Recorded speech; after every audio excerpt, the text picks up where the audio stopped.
अस्सलाम वालेकुम dear viewers, I hope you all are fine. आज हम practical activity number 14 class matrix सिनबोर्ड से करने जा रहे हैं, जिसका ऑब्जेक्ट है हमारे पास investigation of the conditions for seed germination. यानी हमने देखना है कि जो सीड ग्रो करता है, जर्मिनेट करता है, उगता है, उसके लिए कौन सी कंडीशंस रिक्वायर्ड होती हैं, उनकी हमने इन्वेस्टिगेशन करनी है। इसके अंदर हमारे पास जो रिक्वायरमेंट है वो है हमारे पास टेस्ट ट्यूब। ठीक, ये आपको नज़र आ रहा है, ये है हमारे पास टेस्ट ट्यूब्स। इसके अलावा हमने लेना है कॉटन वूल, ये हमने कॉटन वूल ले लिए। ठीक, इसके अलावा आपने कार्डबोर्ड या कोई पेपर लेना है जिसकी मदद से हम क्या करेंगे, टेस्ट ट्यूब को कवर करेंगे। मैंने यहाँ पर पेपर ले लिया है, आप कार्डबोर्ड भी ले सकते हैं। देन उसके बाद स्टॉपर ले सकते हैं, या फिर मैंने ये कॉर्क ले ली है सील करने के लिए। ठीक है, और इसके अंदर होल किया हुआ है। देन वेज़लिन मैं यहाँ पे यूज़ नहीं करूँगी। इसके अलावा जो मेन चीज़ है, जो कि क्योंकि हम सीड को जर्मिनेट करवा रहे हैं और वो सीड है हमारे पास ग्राम सीड या फिर मैश सीड, तो हम यहाँ पर ग्राम सीड ले रहे हैं। ये सीड है हमारे पास, ये ग्राम सीड है। ठीक है, जिसको आप चना भी कहते हैं। अभी हम क्या करेंगे, इनको जर्मिनेट करवाने के लिए हम इसे वाटर के अंदर डालेंगे और ओवरनाइट हम इसको सॉक करने के लिए रख देंगे। अब हम आपको प्रोसीजर दिखाते हैं।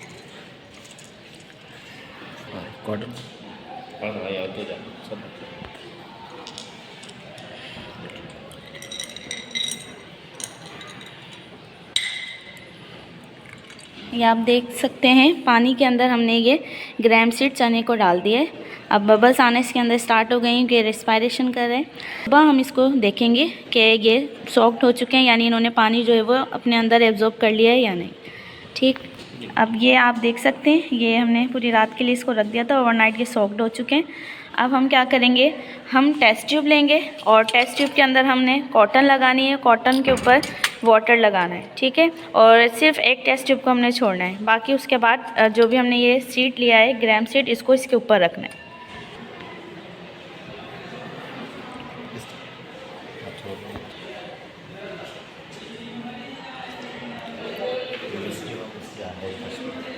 हल्का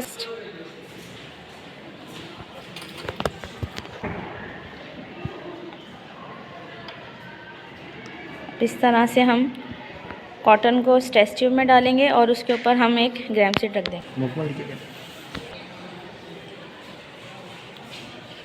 ये हमने आपको प्रोसीजर दिखा दिया। इस तरह से हमने सारी टेस्ट ट्यूब को रेडी करना है। अब मैं फर्दर आपको इसकी डिस्क्रिप्शन बताती हूँ। थ्योरी के अकॉर्डिंग क्या है कि germination is the awakening of dormant seed. Dormant seed यानी वो सीड जो कि इनएक्टिव फॉर्म में होता है, यानी कि स्लीपिंग मोड पे होता है, और जैसे ही वो एक्टिव हो जाता है तो वो एवॉकिंग हो जाता है, यानी वो जाग जाता है। सीड जो है जब इनएक्टिव होगा, टेम्परेरी ये मतलब इनकी स्लीपिंग होती है। उसके बाद जैसे ही वो उनका सीज़न आता है, जैसे लाइक विंटर है, विंटर इनका फेवरेबल सीज़न होता है। उसके बाद ये स्टार्ट हो जाते हैं ग्रो करना। ठीक है, जर्मिनेट करना। This required some favourable condition, यानी सीड को जर्मिनेशन करवाने के लिए आपको फेवरेबल कंडीशंस उसको प्रोवाइड करनी है, जैसे कि आपने उसे वाटर देना है, ऑक्सीजन देना है और प्रॉपर टेम्परेचर देना है। इसके अलावा सनलाइट भी उसके लिए ज़रूरी है। देन प्रोसीजर क्या कहता है, टेक सम टेस्ट ट्यूब, आपने जो है वो टेस्ट ट्यूब लेनी है, तकरीबन 6 टेस्ट ट्यूब लेनी है। ये आपको नज़र आ रही है, ये हमने 1 2 3 4 5 6 जो है टेस्ट ट्यूब ले ली हैं। देन मार्क देम 1 to 6, और उसके बाद इन पर आपने मार्किंग करनी है 1 से 6 तक। ये आप देख सकते हैं, हमने यहाँ पे मार्किंग भी कर दी है और इनकी कंडीशंस भी लिख दी हैं, ताकि ईज़िली आपको समझ आ जाए कि किस टेस्ट ट्यूब के अंदर हम कौन सी जो है वो कंडीशन इसको प्रोवाइड करें। Then put some cotton wool into bottom of each test tube. अब आपको जैसे प्रोसीजर में अभी हमने दिखाया था कि स्टूडेंट ने टेस्ट ट्यूब ली और उसके अंदर कॉटन डाली, उस पर वाटर लगाकर, और उसके ऊपर जो है वो सीड को रख दिया। Then moisture the cotton wool, वही कि मॉइस्चर करना है आपने, उसको नमी प्रोवाइड करनी है, थोड़ा गीला करना है। ठीक है, और सारी टेस्ट ट्यूब के अंदर सिवाय एक टेस्ट ट्यूब को आपने पानी नहीं लगाना। इन ईच टेस्ट ट्यूब, हर टेस्ट ट्यूब के अंदर आपने ग्राम सीड जो है वो स्प्रिंकल कर देना है, डाल देना है। टेस्ट ट्यूब नंबर 1, अब ये जो आपको टेस्ट ट्यूब नंबर 1 नज़र आ रही है, ठीक, टेस्ट ट्यूब नंबर 1 के अंदर ड्राई कॉटन हमने लगा दी है। ठीक है, इसके अंदर हमने वाटर नहीं लगाया, विदाउट वाटर है हमारे पास। देन ठीक, डज़ नॉट कंटेन वाटर, इसके अंदर हमारे पास हमने इसमें पानी नहीं डाला है। Then test tube number 2 contain water, इसके अंदर हमने वाटर को लगाना है और उसको आपने ओपन छोड़ देना है, इसको हमने खुला छोड़ देना है। ठीक, then keep it in light and proper temperature. अब हमें इसे लाइट में भी रखना है, यानी सनलाइट भी प्रोवाइड करनी है, और प्रॉपर टेम्परेचर, इसको दर्जा हरारत भी हमने देना है। देन वो जो टेम्परेचर है वो हमने तकरीबन 25 डिग्री सेंटीग्रेड तक देना है। टेस्ट ट्यूब नंबर 3, इसके अंदर कीप इट इन लाइट में रखना है, एंड प्रॉपर टेम्परेचर, इसको भी हमने इसी तरह सेम सेकेंड वाली की तरह प्रोसीजर करना है, टेम्परेचर और लाइट प्रोवाइड करनी है। लेकिन but seal it's open and with stopper and wax. ठीक है, हमने क्या करना है, इसको सील कर देना है। हमने यहाँ पर स्टॉपर नहीं ली बल्कि कॉर्क लिए, तो कॉर्क की मदद से हम इसको सील कर देंगे। ये आप देख सकते हैं कि कॉर्क की मदद से हमने इसको सील कर दिया है। ठीक है, ये कॉर्क सील हो गई है, यानी इसके अंदर ऑक्सीजन नहीं जाएगी। So in this way that no oxygen will be supplied to seed, यानी यहाँ पर ऑक्सीजन जो है वो आपने जो है वो इसको ऑक्सीजन नहीं प्रोवाइड करना। Then test tube number 4, keep in dark but remain open. आपने टेस्ट ट्यूब नंबर जो 4 है इसको डार्क, यानी यहाँ इसको बिल्कुल ही आपने सील कर देना है कार्डबोर्ड से, या मैंने यहाँ पर फ़िलहाल पेपर यूज़ किया है।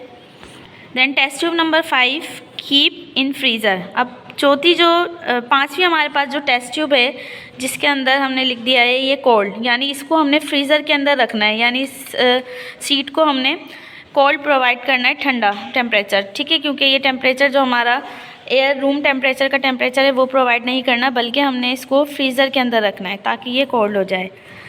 सो एक कंडीशन हम ये प्रोवाइड करेंगे। देन बट रिमेन ओपन, लेकिन इसको खुला रखना है। एंड देन उसके बाद टेस्ट ट्यूब नंबर 6 के अंदर क्या करना है, keep in boiling water.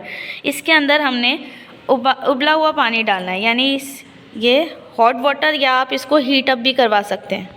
Then it will be observe after some days. अब कुछ दिनों बाद आप देखेंगे that the seed of test tube number 2, test tube number 2 के अंदर जो आपने सीड डाला था वो जर्मिनेट कर जाएगा। ठीक है, only while the seed of test tube number test tube, यानी बाकी जितनी भी टेस्ट ट्यूब हैं उनके अलावा, it will not germinate due to absence of water. ये क्यों जर्मिनेट नहीं करेंगे, क्योंकि हमने इसमें पानी नहीं लगाया, और which is one of the factor for germination, जो कि एक जर्मिनेशन का सबसे मेन फैक्टर था। Seed of test tube number 3, 4, 5, 6 will not germinate. अब टेस्ट ट्यूब नंबर 3 से लेकर 6 तक जो भी हमने रखी थी 1 और 2 के अलावा, उनके अंदर भी कोई जर्मिनेशन शो नहीं होगी, क्योंकि वहाँ पर भी लाइट और ऑक्सीजन या फिर ऑप्टिमम टेम्परेचर ये सब जो है वो हमने एब्सेंस कर दिए थे, ये सब हमने उनको प्रोवाइड नहीं किए थे।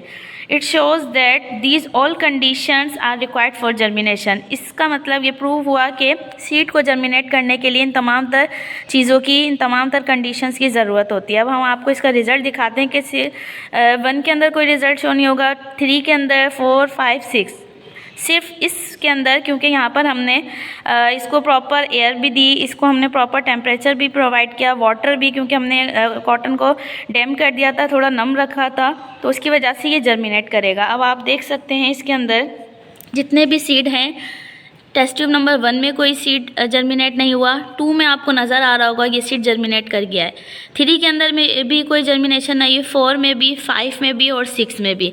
इसका मतलब जो फर्स्ट वाली हमने ली थी इसके अंदर विदाउट वाटर नहीं लगाया था। 2 के अंदर हमने ये, क्योंकि हमारा कंट्रोल ग्रुप था, इसके अंदर जर्मिनेशन आपको ये नज़र आ रही है, सीड ने जो है वो जर्मिनेशन करना स्टार्ट कर दिए, क्योंकि ये तमाम तर कंडीशन इसको हमने प्रोवाइड की थी, डेट्स वाई ये सीड जर्मिनेट कर गया है। ठीक है, ये विदाउट ऑक्सीजन है, यहाँ पर हमने लाइट को एंटर नहीं होने दिया था, ये कोल्ड में हमने रखा था, और ये इसमें इसको बॉयल करके हॉट या टेम्परेचर प्रोवाइड ज़्यादा किया था। ठीक है, सो ये हमारा एक्सपेरिमेंट नंबर 14 भी कंप्लीट हो चुका है। आई होप आप सबको ये तमाम तर चीज़ें समझ आ गई होंगी। इंशाल्लाह नेक्स्ट प्रैक्टिकल में मिलते हैं, तब तक के लिए अल्लाह हाफ़िज़।